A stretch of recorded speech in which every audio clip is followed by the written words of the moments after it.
Thank you. Thank you so much, Linda. Thank you. Okay. It is my great, first I want to thank not only Linda, but also I want to thank Adele and Nomi, Blima and Chaya, Rebbetzin Yagid. Thank you, everybody. And I want to welcome you, Jody. We're very, very happy to have you with us. We're so pleased and honored that you could come here this morning and share your words with us. It's very generous of you. And I want to formally introduce you. So Jody Berkel is a Jewish educator, motivational speaker, and author. After 25 years of entrepreneurship in the children's entertainment industry, Jody has switched gears to focus on building the Jewish people. Through her own Jewish journey, Jody inspires women and young professionals to connect to the depths and beauty of Judaism through teaching and empowering women and families to give back to the community. You can find her inspiring weekly Parsha videos on YouTube and read her touching articles on aish.com. Jody, who is a grandchild of Holocaust survivors, shares her powerful story and message with both Jewish and non-Jewish audiences in high school, shuls, and groups. Her passion and love of Judaism and her fellow Jew is infectious. Judy lives in Toronto with her husband and 3 children. Welcome, Jody. Jody, thank you so much. Forgive me for saying that wrong. Jody. Jody, okay. You got it right. I have to tell you, ladies, I'm like putting my hands on my face. Why? Because what a way to start the day. This is my first time joining your beautiful group, and I can't even tell you how moved I am. I was sitting and listening. I hope Naomi Greenberg is still on. Naomi, are you still on? Yeah, and Jody, you have to tell everybody how we know each other. Of course I'm going to, but Naomi, I have to tell you, everyone's words were beautiful, and I listened with my full heart. But Naomi, when you were speaking at the beginning, I'm listening to such kavana. I'm like, could you just whisper in those words in my ear every morning? Could you imagine what we all could accomplish if each Jewish woman woke up saying and hearing those words? So this is like I'm already flying. So I'm just so excited. First of all, I'm always impressed when women bring women together. So whether it's learning or doing chesed, I just want to say yasher koach and a thank you to Naomi for giving me this opportunity today. And I will share, it's beshert, because I'll tell the group that when my husband and I were buying our first house, so we live in Toronto, we just happened to purchase the home of Naomi Greenberg. Yes, and for me, it's incredible to see the hashgacha pratis and connect the incredible dots that Hashem puts along our path. Isn't it, Naomi? It's something, right? I know you were actually not on your path yet. You were teaching. You were doing you were working with girls. Remember that? You were doing that whole thing with girls. Right. I had a children's entertainment company I was running in Toronto. So amazing. Yes. So it's just amazing. And I feel I'm just full of gratitude. It's really the only word. Okay. So we're going to get going. I'm mindful of everyone's time. So I'm just so happy to be here. Thank you again, Naomi. So in 2020, first of all, I know there's a lot of screens, but can you hear me okay? My volume's good? Perfect. Yes. Baruch Hashem. So in 2020, we lost, in my opinion, the chief rabbi of the planet, Rabbi Jonathan Sacks, Zichron Tzaddik Livracha. And I made a promise to myself to teach his Torah to as many people as I could. So as you heard in my bio, I started a YouTube channel, and I called it, this particular class it was Torah in 10. And I decided to do 10 minutes or less on the Parsha through the eyes of Rabbi Sacks. So true story, about 6 months ago, I was contacted by a teacher at Community Hebrew Academy of Toronto. So it's called CHAT for short. And the teacher told me that they have a Rabbi Sachs fan club in the school that meets every week, and they learn the Torah of Rabbi Sachs. And they invited me to be a guest speaker, which I gratefully accepted. So when it was my turn to present, I told the students, when I heard that you have a Rabbi Sachs fan club, I said, I am the Rabbi Sachs fan club. And I want to share with everyone that I'm happy to say that I'm an official member of their club. When I was trying to figure out what I wanted to speak about today, I thought to myself, we're counting the Omer. It's day, I believe, 39 today. We're working on ourselves, on our midos, as we approach Shavuot. And then I remembered something that I read on the first yortzeit of Rabbi Sachs. It was written by Sivan Rahav Meir. Maybe you've heard of her. She's an Israeli journalist. And what she said inspired our topic for today. She wrote, "We all loved Rabbi Sachs very much, and we were deeply pained when he was suddenly taken from us. But the great vacuum that has been created in the Jewish world will not be filled by merely loving and missing Rabbi Sachs. It will only be filled if we strive to be like Rabbi Sachs. Rabbi Sachs didn't want people to quote his ideas by copying and pasting. He wanted people to take responsibility, transcend themselves to change the Jewish world and bring the Torah to every Jew." Ladies, our topic today is Torah is not education. Torah is transformation. Reflections from the life of Rabbi Sachs. 4 ideas that we can draw from his life to our own. So today is not so much about his teachings, but who he was and why that's relevant to us. He was a gifted writer and speaker, and we can learn so much from his teachings. But we can also grow as human beings from his life, and that's what I want us to focus on today. Personally, I have tried to really internalize these messages myself with greater tenacity since his passing. All right, here we go. Number 1, Rabbi Sachs' life teaches us that one person can make a difference.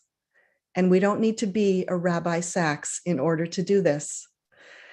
I was just 18 years old when the book Chicken Soup for the Soul came out. Perhaps some of you have heard of it. I think there's probably 20 versions of the book by now.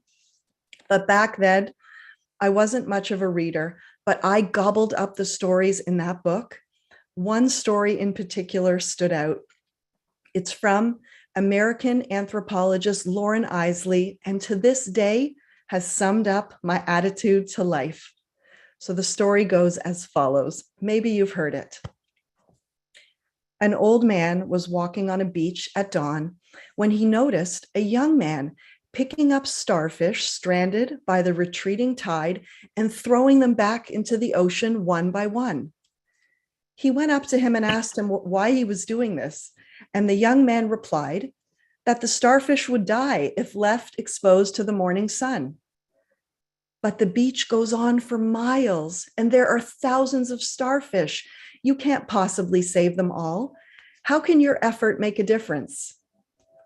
The young man bent down and picked up another starfish in his hand and threw it to safety in the waves.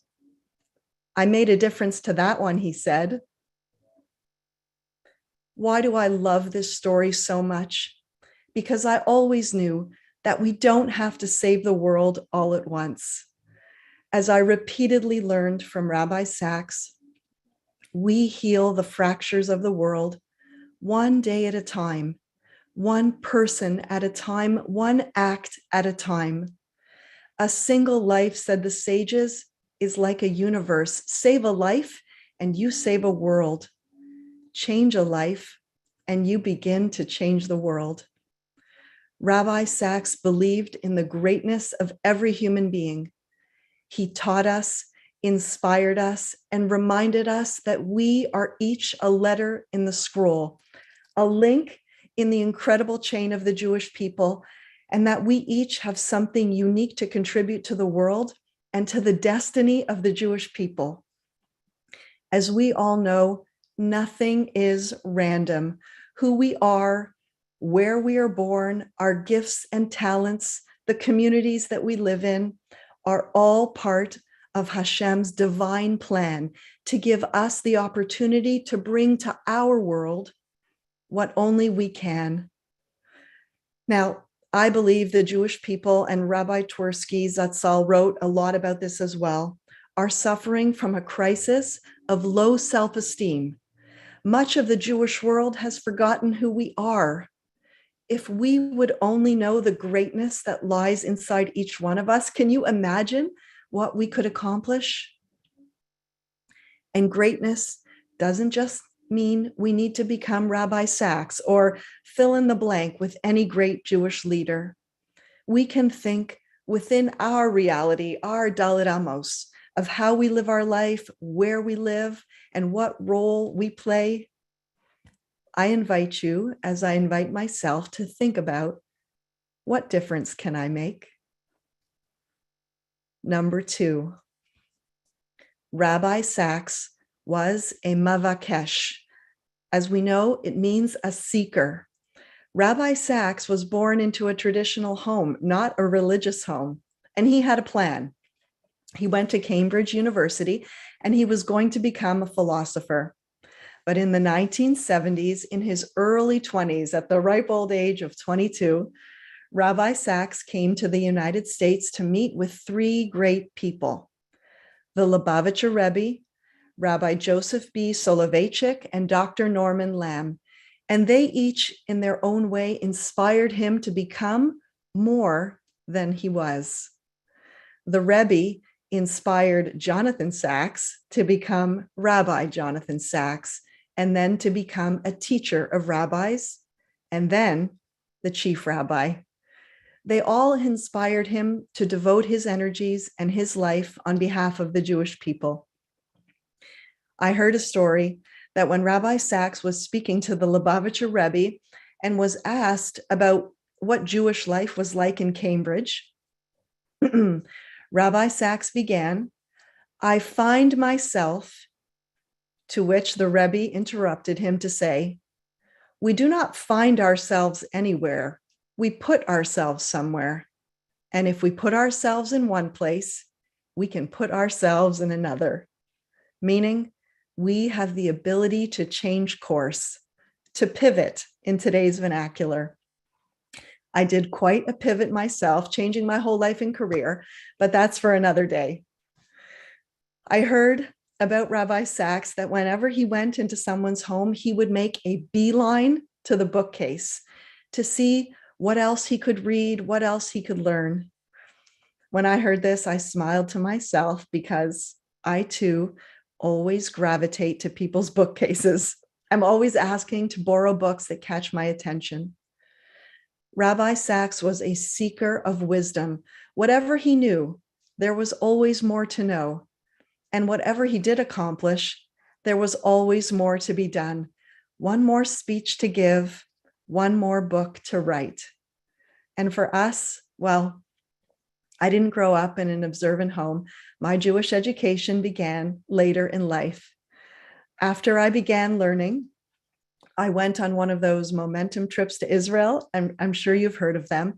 And I too was inspired because my mentors and teachers told me, the Jewish people need you. The Jewish people need each one of us. I never heard this type of message before, and I took their words very seriously. I rolled up my sleeves. I was determined to learn as much as I could in order to teach my children because I knew without me giving it to them, they wouldn't get it. And after some time, I decided to devote my life and my life energies on behalf of the Jewish people, because I knew if I put in my effort, Hashem will help me because he is our biggest cheerleader. Whether we grew up in an observant or traditional home, it doesn't exempt us from being inquisitive and digging deeper. We can always grow in our learning, in our spirituality, and in our practice. I know I'm speaking to a group of women who embody this character trait. To me, the more I learn, the more I realize how little I know. And I think that's the point. We can be lifelong learners and doers, each one on our own derech. Rabbi Sacks embodied this character trait, and so can we. Number 3, Rabbi Sacks demonstrated for us that the larger world in which we live matters. Baruch Hashem. I'm speaking to women all around the world. What a schus. The Jewish communities of our world, certainly the United States, Canada, and Israel, are strong. We could always be stronger, but we have day schools, shuls, yeshivot, kollels. We could do just fine staying in our own communities. But Rabbi Sacks knew the importance of having friends outside the Jewish world. As I mentioned, when he passed away, I wrote about how he was, to me, the chief rabbi of the planet. Rabbi Sacks was the spokesman for Jewish values in the larger world. He was the voice of Judaism.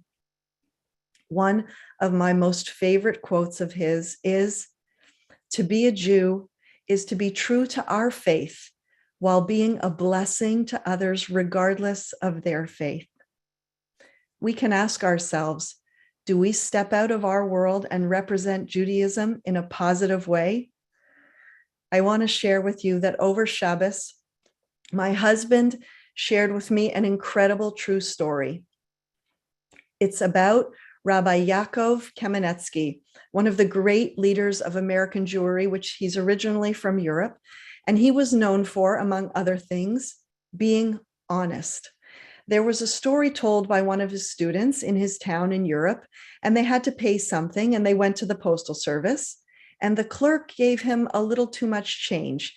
And his question to the rabbi was, must I go back and return the money to the clerk? So the rabbi tells him, you should go back. He gave you the wrong change. You'll be a Kiddush Hashem because the clerk wasn't Jewish. So he'll say to himself, these Jews are very moral. So his student went back. So sometime later, the rabbi himself had to go to the postal office to buy some stamps, and the clerk gave him a lot of stamps. He felt it was very heavy, much more than he had paid for. And the rabbi starts walking away, and he sees behind him that the clerk is giggling. And so the rabbi starts checking to see if he really got too many stamps, more than he paid for. And in fact, he did. And he understood that the clerk was testing him to see if it was just one Jew, or are all Jews honest? Is their leader, the rabbi, honest? What's he going to do? So the rabbi immediately turned around and he returned the stamps he didn't pay for. Many years later, the rabbi moved to America in 1935, so after the Holocaust, and he found out that in his town, there were only a few righteous Gentiles that hid Jews in their home. And one of them, ladies, was that very same clerk from the postal office. Rabbi Kamenetsky declared, he said, I think I can say with certainty that the reason this man had this respect for human life for the Jews, because he saw that they were honest and acted with integrity. What a story, what a story. Ladies, do we ever reach out to our non-Jewish neighbors in friendship? Do we show hakaras hatov to our local policemen and women, or to our local firefighters? For years, my family and I have been baking and bringing treats to our local fire station, thanking them for all that they do for us. I have tried, and I continue to try, to instill in my family the idea that when they walk outside, no matter where they are, in the grocery store, in the mall, anywhere really, that they are Judaism, meaning people will look at how they behave and either walk away blessing the Jews or, God forbid, cursing us. It's our responsibility to bring honor to God, and that doesn't just mean in shul. It means saying hello and thank you to the person who picks up our garbage. It means saying thank you to the cashier at the store. It means helping someone in need, no matter who they are. I have to tell you a true story that just happened to me recently. I was reading in the foreword of the book, Judaism's Life-Changing Ideas by Rabbi Sachs. I read this quote that says, "Non-Jews respect Jews who respect Judaism." I'm going to say it again. Non-Jews respect Jews who respect Judaism. So just before Pesach, I was in the Home Depot. It's like a home hardware store. And I was trying to find something to cover my counters. And I asked the salesman to help me. And he said, "Is this for Passover?" I said, "Yes. Are you Jewish?"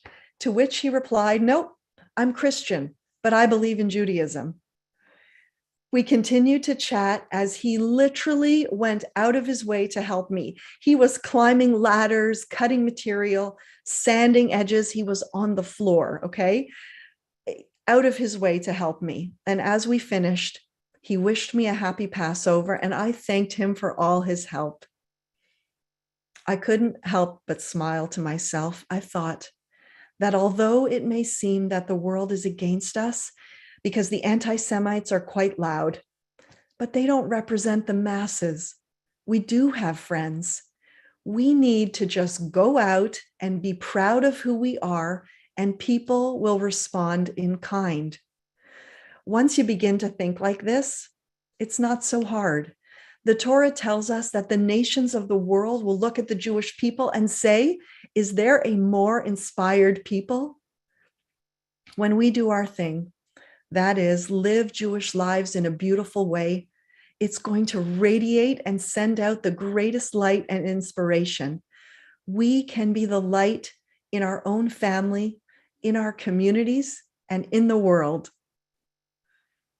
And finally, number 4, Rabbi Sachs was an ish emunah. Let me just grab some water. Baruch atah Adonai Eloheinu melech haolam shehakol nihiyeh bidvaro. Amen. Thank you. So Rabbi Sachs was an ish emunah, a man of faith. It's one thing to say, "I believe in God," to preach faith. You'd expect that from a rabbi or a teacher. But it's another thing to internally, sincerely, and genuinely be a person of faith. When Rabbi Sachs was asked why he didn't write about his sickness, he battled cancer twice before the final illness that took his life, and he responded, and I quote, "It's very simple," he said. "I saw my late father in his 80s go through 5 or 4 major operations." Now, my late father, Alav Hasholem, didn't have much Jewish education, but he had enormous emunah. I used to watch him saying Tehillim in the hospital, and I could see him getting stronger. And it seemed to me that his mental attitude was, "I'm leaving this to Hashem. If he sees it's time for me to go, then it's time for me to go. And if he sees that he still needs me to do things down here, he'll look after me." And I adopted exactly that attitude. So on both occasions, said Rabbi Sachs, I felt, if this is the time Hashem needs me up there, thank you very much indeed for my time down here. I've enjoyed every day and I feel very blessed. And if he wants me to stay and there's still work for me to do, then he's going to be part of the refuah. And I put my trust in him. So there was no test of faith at any point, just these simple moments to say, Beyado afkid ruchi, in his hands I place my soul. And that was my thought. And since we say that every day in Adon Olam, I didn't feel the need to write a book about it. It was for me not a theological dilemma at all. I had faith, says Rabbi Sachs, full stop. Wow. This is not a rabbi preaching about faith. This is a man facing a major crisis. He wasn't teaching Judaism. He was living Judaism. What an incredible lesson for us. In our own lives, there are times we go through challenges, some greater than others. It's in those times that we must access all that we have learned and become a person of emunah. Doing our part, of course. We need to reach out to the best therapists if it's emotional help we require. We need to reach out to the best doctors if it's physical healing that we're looking for. And we must reach out to our rabbis and rebbitzins if our soul is searching for spirituality and connection. In other words, we must put in our full effort in our lives, while at the same time believing with everything in us that we're in God's hands, whatever the results. I would say that this is our life's work. Rabbi Sachs was a man who truly lived Judaism in a beautiful way. After he passed away, a friend of mine said, "I never knew I could miss someone I never met so much." She's so right. From Rabbi Sachs's life, we can learn that one person can make a difference. You can make a difference, and I can make a difference. Remember the starfish. Number 2, we can strive to be a mevakesh, a lifelong learner, always growing, never satisfied with the status quo. Number 3, we can see the importance of bringing the light of Judaism to the world around us. That is, to be a Kiddush Hashem.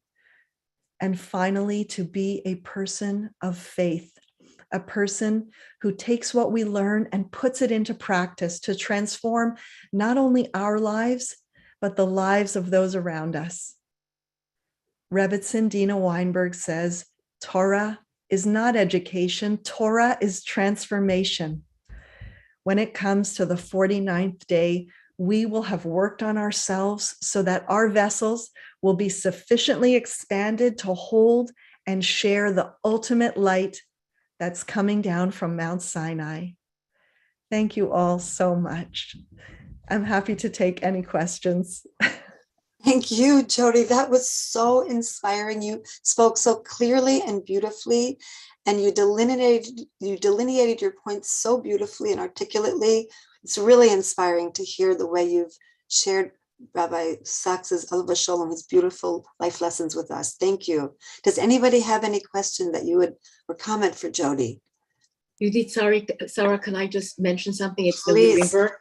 So I just want to tell you, Jody, it's really, really beautiful, Jody, to watch your own growth. And, you know, you talk about the concept of living Torah and how you're giving that over to all of us. And it's really amazing to watch a role model of somebody who transformed their own life and is now a vessel of transforming the lives of others by living the Torah and by expressing the Torah. So I just want to tell you, Jody, thank you so much. That was really very beautiful. And, you know, it's an amazing thing. I remember listening to a lecture many, many years ago and learning that it'll come to me, his name in a second. He wrote all the Sfarim, Love Your Neighbors Yourself. He said he did two things. He did two things that it has always stayed with me. He carries a pen and a paper so that when he speaks to somebody else and he sees their incredible midos, he writes them down so he can internalize them and he can incorporate them in his own life. And he carries a mirror with him so that he can always check his face to make sure that he has a panim yapos, that he's always smiling and he's always looking at people with love. So I just want to tell you that, you know, you showed us really, mamish, those two points today. Thank you so very much. It was very, very beautiful. Thank you. Jody, Yes. this is Charlene. I just want to share with you something that happened personally with Rabbi Johnson Sachs. I went to hear him in Queens. I live in Muncie. I took my husband because I felt my husband had to feel the energy of this rabbi. And I've been reading this parsha for years, and I keep telling my husband, you have to read his work, whatever. Anyway, we went to there, and I know when I came to get a book signed, I wanted to say something, and I put my hand behind my ear so I could hear him well, because I had hearing loss on one side, and it was a crowded room. He did the same, and he said, we both have hearing loss. And I look at him like, wow. And I said, no, I tell them it's not a loss, it's a gain. because when I lost my hearing, I gained a much deeper search for myself and for others. I truly started listening. So it's not a loss, it's a gain. Wow. And that was the exchange that we had. I won't show you my face because I'm not dressed yet. Yeah, here's a quick peek. Here's me. There you are. All Thank right. you. Thank you for Thank sharing you. that. Any other questions? Okay, well, thank you, Jody. Thank you. It's really been such an honor to have you here, and we're going to take your message with us. Each one of us, God willing, to make a difference in our world that we're going out to today and every day. Thank you.